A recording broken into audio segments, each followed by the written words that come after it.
Magandang gabi po, Pulilenyo. Nandito po tayo sa ating municipal park. Kaya naman po, subukan po natin itong mga iba't ibang pagkain na nandito. Tama-tama, May 1 nila in-open, Labor Day. Napakadami po talagang masasarap na pagkain dito.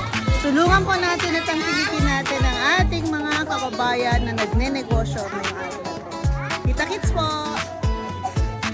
Ay, nakaubos ka na, kuya!